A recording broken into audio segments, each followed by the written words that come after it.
A paz do Senhor, que bom, nós já estamos na lição de número 7. Quero saudar a todos com a gloriosa paz do nosso Senhor e Salvador Jesus Cristo. Que Deus continue abençoando você, meu irmão, minha irmã. Que todas as quinta-feiras tenha aqui estado no meu canal para comigo, juntamente, nós aprendermos esse trimestre maravilhoso que estamos falando a respeito da doutrina da salvação.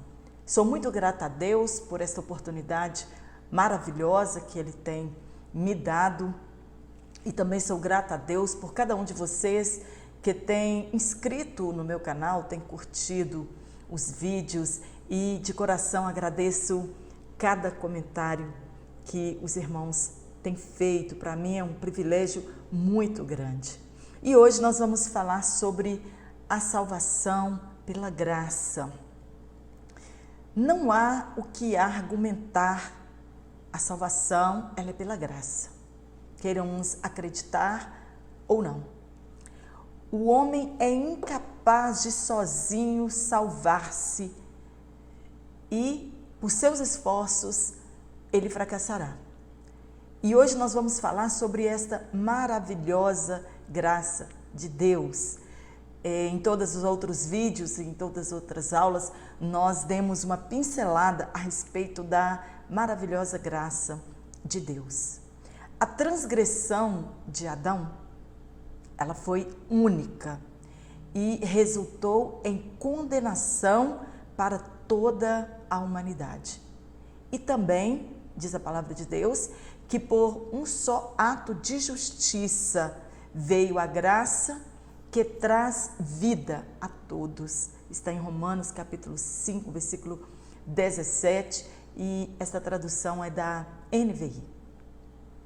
Nós somos salvos não por méritos, por esforços próprios, mas nós somos salvos unicamente pela fé em Cristo Jesus, pela graça, e não pelas obras da lei, ou esforço em tentar agradar a Deus. O apóstolo Paulo, em suas cartas, ele combateu o legalismo arduamente ou duramente, que é a tendência, né? O legalismo é a tendência da pessoa reduzir a fé cristã aos aspectos puramente materiais e formais da observâncias, práticas e obrigações eclesiásticas.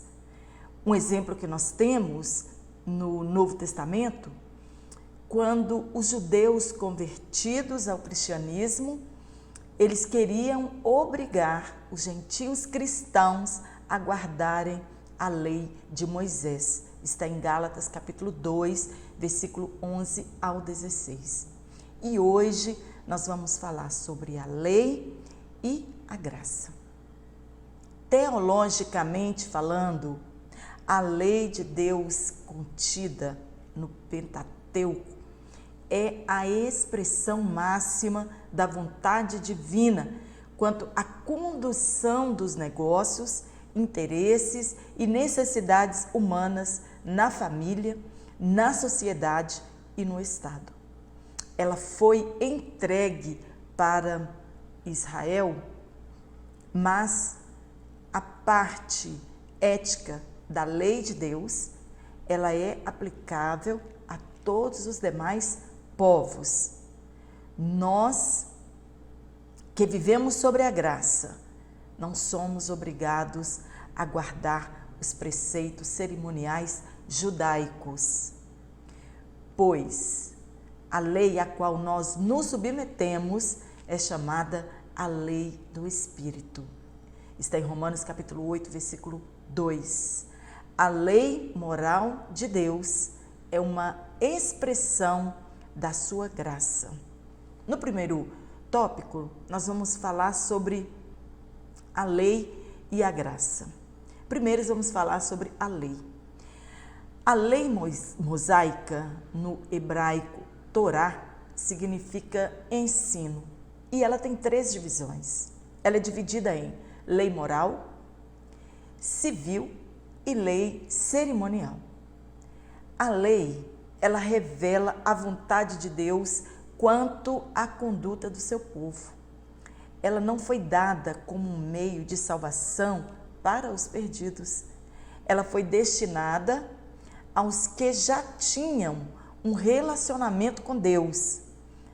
Nos tempos antigos, antes de Deus entregar a lei para o povo de Israel, já existiam compilações de leis sumérias, babilônicas e outras mais, mas a mais importante, a mais conhecida, a mais destacada era o Código de Hammurabi.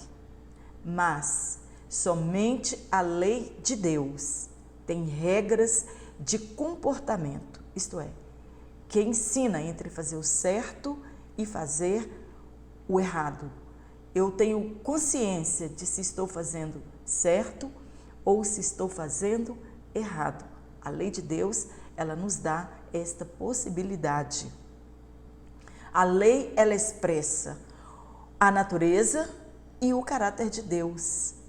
Isto é, seu amor, bondade, justiça e seu repúdio ao mal. Os israelitas, eles deviam guardar as leis morais de Deus, pois foram criados à sua imagem. Jesus, quando ele estava discursando para as pessoas no seu tempo, ele disse para os seus ouvintes naquela época que ele não veio invalidar a lei, ou ele não veio abrogar a lei, mas ele veio para fazê-la cumprir. E Jesus, somente ele, cumpriu a lei em toda a sua íntegra. Está em Mateus capítulo 5, versículo 17. Jesus, o que ele quis dizer com isso? Ele quis dizer que os princípios éticos e morais da lei de Deus, eles serão exigidos de nós até que ele volte, até que seja estabelecido o seu reino aqui. Nós teremos que viver de acordo com as leis morais e éticas de Deus. Apenas a lei cerimonial o povo não precisaria mais cumprir depois que Jesus veio, porque os sacrifícios do Antigo Testamento apontavam para o sacrifício perfeito. Nós sabemos que no Antigo Testamento todas as coisas eram sombras das coisas que iriam acontecer, que estavam destinadas a acontecer. E a lei, ela apontava para o sacrifício perfeito de Jesus. Ela apontava para Jesus Cristo, o Filho de Deus, o Cordeiro de Deus, que tira o pecado do mundo. E pela lei, ninguém será salvo ou vai obter mérito para perdão ou para salvação. A fé em Cristo é o ponto de partida para o cumprimento da lei. Infelizmente, muitos acham que sem passar pelo Calvário, apenas guardando o ritualismo do Decálogo, já estão salvos. Os 10 mandamentos falam como deve ser o nosso relacionamento com Deus e também fala como deve ser o nosso relacionamento com o próximo.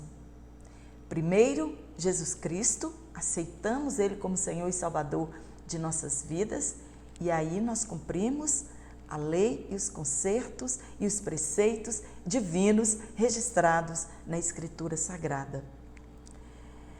É a mais perfeita das leis escritas. Por isso, Jesus resumiu o Decálogo em apenas 2 mandamentos.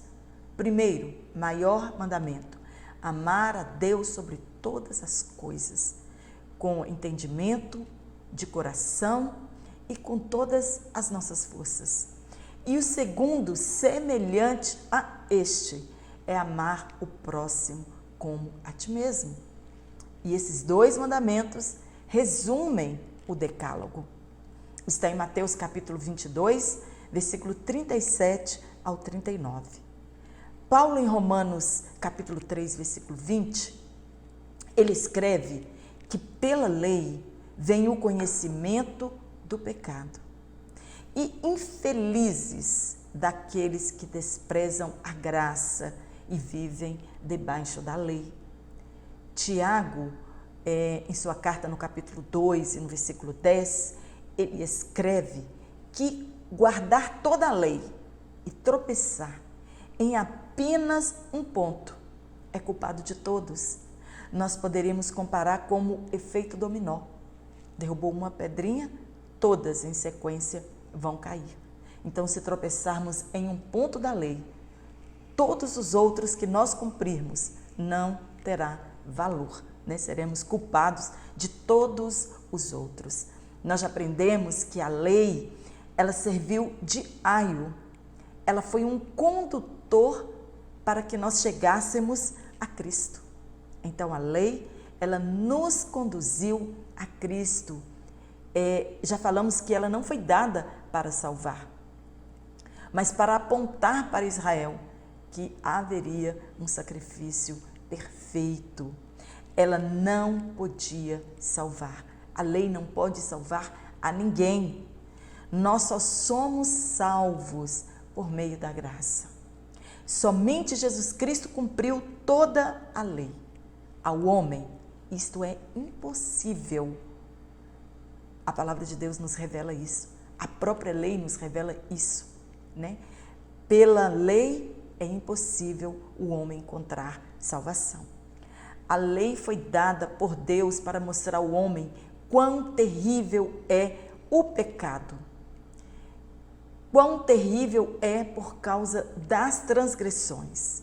O pecado é a violação da vontade de Deus para que o homem veja a sua necessidade de salvação. A lei, ela revelou a vontade de Deus para o comportamento do seu povo. A lei, ela proveu sacrifícios de sangue para o povo, para apenas cobrir o pecado deles, que apontava para a morte expiatória de Cristo. Nós falamos isso no vídeo anterior. A lei conduziu a Cristo, a fim de sermos justificados pela fé, assim como foi Abraão. Está em Romanos capítulo 4, versículo 3 e Gênesis capítulo 15 e no versículo 6. A salvação, ela só é possível por meio da fé.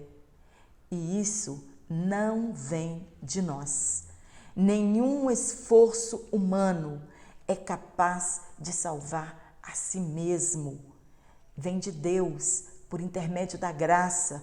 Está em Efésios, capítulo 2, versículo 8. Não há obra nenhuma que o homem possa fazer que ele possa alcançar salvação por causa dos seus méritos. Mas a salvação vem única e exclusivamente pela graça de Deus. E o que é graça? Graça é o favor imerecido, concedido por Deus à humanidade.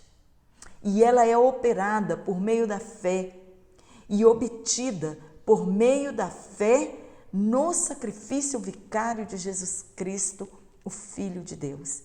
E através desta graça, Deus salva, justifica e adota o pecador como filho. Está em João capítulo 1, versículo 12. Em Efésios capítulo 2, versículo 8 e 9.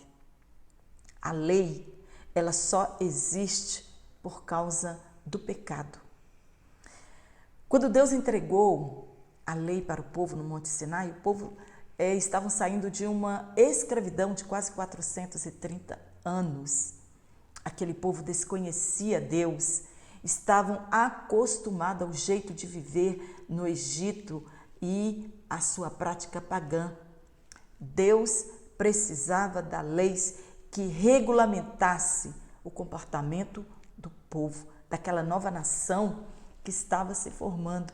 E por isso Deus entregou a lei para o povo através de Moisés, para que o povo o conhecesse se relacionasse com ele e tivesse conhecimento do que era o pecado. O homem precisava de algo que regulamentasse a sua vida.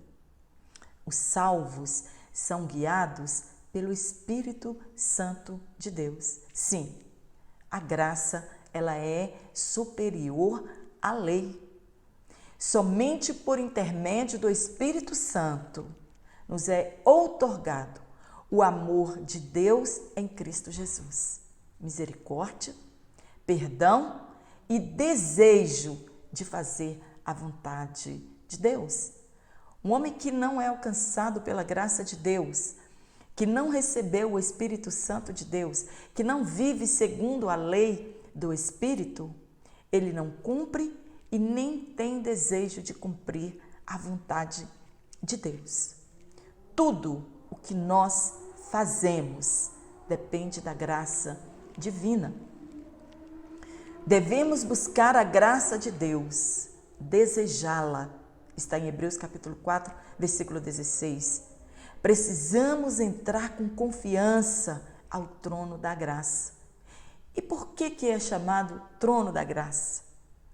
É porque dele flui o amor, perdão, a misericórdia, os dons espirituais, o batismo no Espírito Santo e de tudo que nós precisarmos.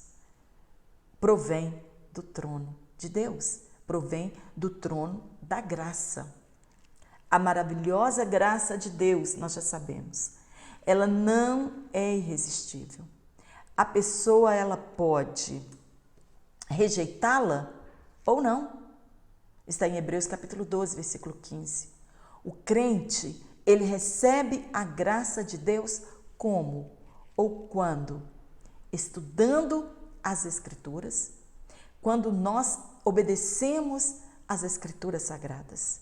E somente ela pode nos fazer sábios para a salvação pela fé que há em Cristo Jesus.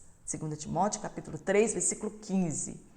Estar cheios do Espírito Santo e participar da ceia do Senhor é uma das formas também de recebermos a graça de Deus.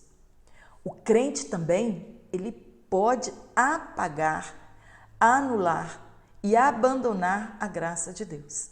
Está em 1 Tessalonicenses, capítulo 5, versículo 19, Gálatas, capítulo 2, versículo 21 e Gálatas, capítulo 5, versículo 4. E isso tudo somente acontece quando eu me descuido da minha vida espiritual.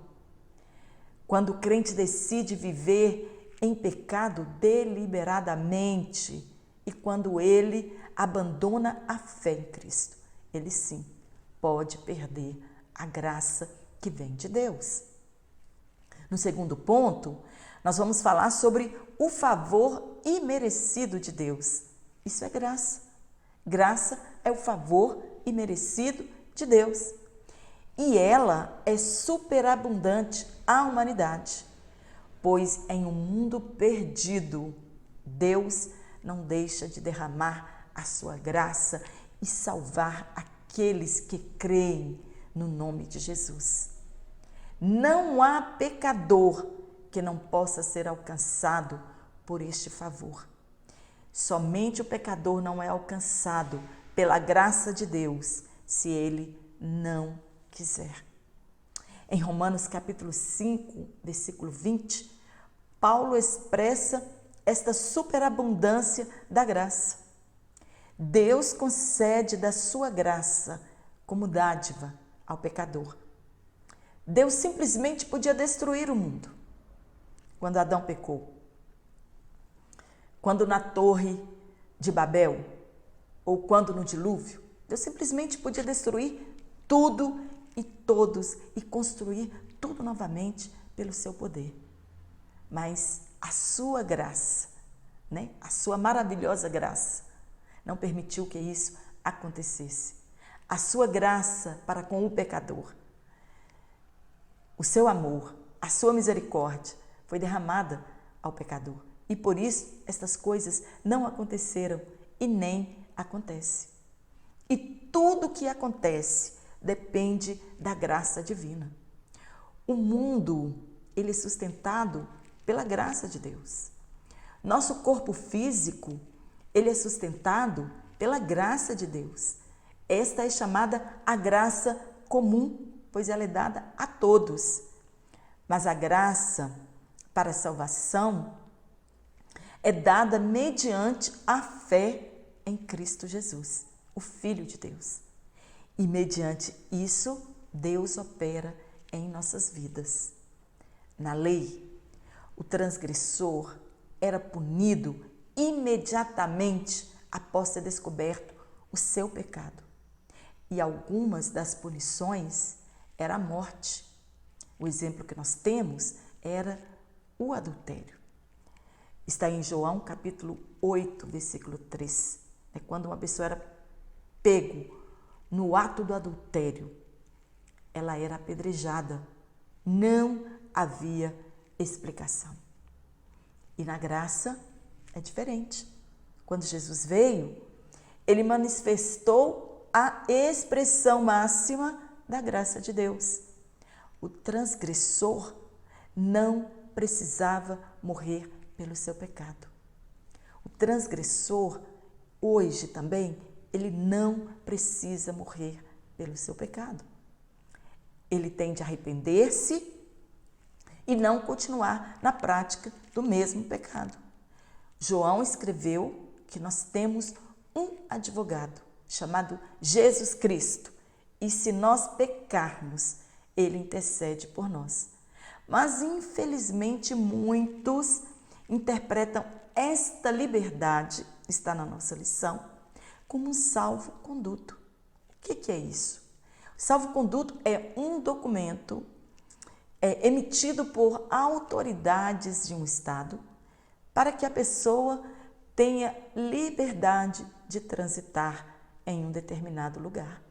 Então, a graça de Deus não é uma autorização para vivermos na prática do pecado.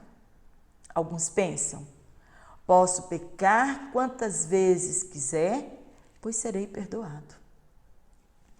Jesus intercederá por mim e alcançarei perdão. Não é bem assim. A graça nos faz livres para não pecar. O amor de Cristo, ele nos constrange à obediência a Deus. E assim agradamos a Ele. Está em 2 Coríntios capítulo 5, versículo 14 e 1 Tessalonicenses capítulo 4, versículo 1. E então vivemos em santidade com esta liberdade que foi dada a cada um de nós. Paulo, quanto a seu espinho na carne, ele orou insistentemente a Deus e pediu a Deus que o livrasse dele, daquele espinho. A resposta de Deus foi: a minha graça te basta. Deus quis dizer para o apóstolo Paulo: a minha presença é suficiente para você. É o favor e o poder de Deus em nossas vidas. Deus diz que isso nos basta, isso nos é suficiente. No terceiro ponto, nós vamos falar sobre o escândalo da graça. Pela ótica humana, a graça, ela é injusta e não trata os que merecem justiça como deve. Na verdade, as pessoas querem que as pessoas sejam punidas imediatamente pelos seus crimes e pelos seus pecados. E para estas pessoas, a graça, ela é um escândalo. Quando um assassino, ele é alcançado pela graça, quando um estuprador é alcançado pela graça, quando um traficante, um pedófilo, ou com a magnitude do pecado de uma pessoa, ele é alcançado pela graça de Deus e eles são transformados mediante a fé e a graça, a maioria de nós não aceitamos. Quantas vezes nós ouvimos um discurso que é repetitivo das pessoas? Elas dizem, depois que fez tudo o que quis, que roubou, que matou, que estuprou, que assassinou, agora quer dar um de santo ou de crente. Mas as pessoas não entendem que esta pessoa foi alcançada pela maravilhosa graça de Deus e que ela não resistiu, ela aceitou e mediante a fé e a graça foram perdoados os seus pecados. Não que ela não vá colher os frutos do seu pecado. Graça e consequência é totalmente diferente. Paulo se considerava o mais pecador entre todos os homens. Ele foi um perseguidor do povo de Deus, um assassino cruel. E foi alcançado pela graça. Está em 1 Timóteo capítulo 1, versículo 13 ao 15. Contudo, a graça de Cristo superabundou na vida dele, para que ele fosse um exemplo daqueles que iam crer em Jesus. Quando nós olhamos para estas pessoas que se tornam exemplos, né, de salvação e da graça de Deus, nós confessamos, sim, é possível que todas as pessoas alcancem a salvação por intermédio da graça de Deus. O conserto do Antigo Testamento, ele foi abolido na cruz e ali Deus estabeleceu um conserto maior e melhor. E é por causa deste conserto com Cristo, desde a eternidade, que a graça de Deus ela é alcançada por muitos. Está em Colossenses capítulo 2, versículo 14. É por causa do conserto com Cristo que Deus não destruiu o mundo e que nós somos alcançados pela sua graça. Paulo escreveu sobre isso, sobre a graça, sobre a longanimidade de Deus, e muitos não entenderam. E o apóstolo Pedro, em sua carta, ele vai dizer que sobre este assunto há pontos difíceis de se entender. Está em 2 Pedro, capítulo 3, versículo 15 e 16. E qual é o perigo de hoje, que nós vivemos de hoje, na graça? É quando as pessoas não sabem viver com a liberdade que nós recebemos com a graça. A liberdade que nós temos é de não pecar.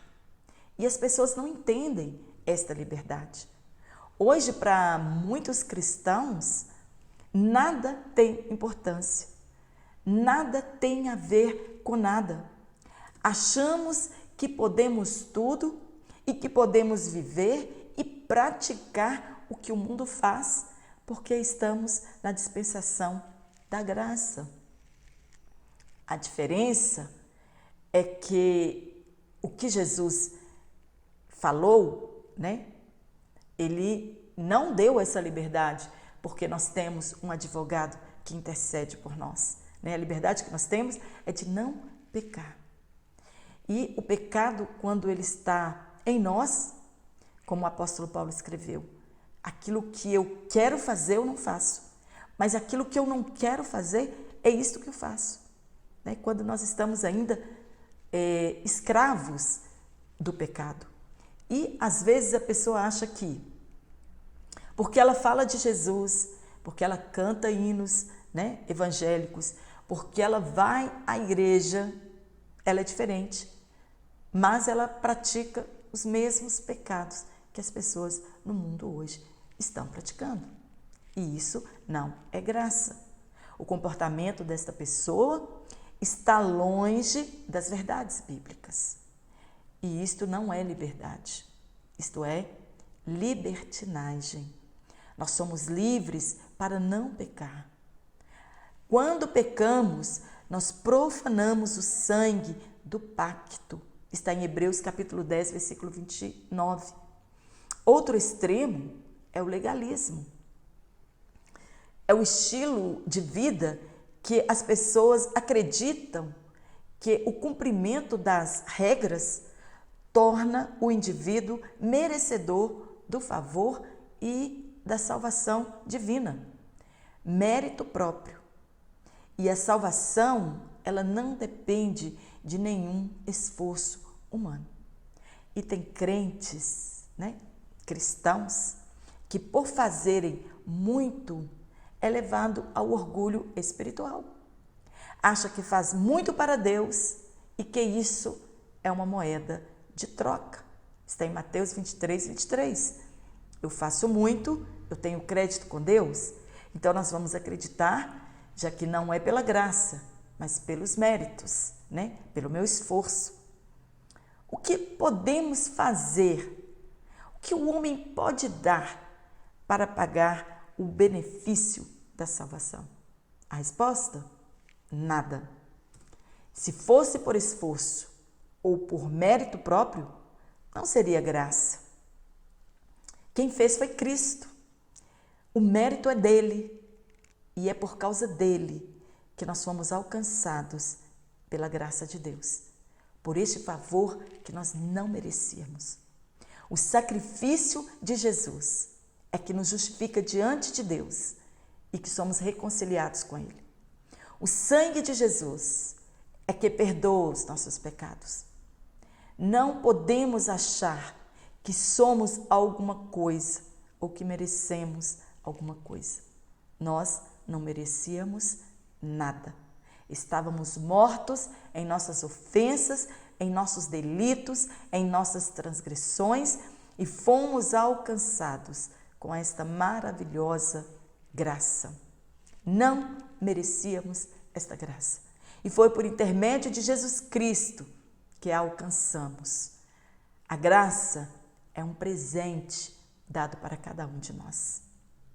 O pastor Hernandes Dias, em seu ensinamento a respeito da graça, ele diz que o maior exemplo para entendermos a graça de Deus está no livro de 2 Samuel, capítulo 9, a história de Mefibosete.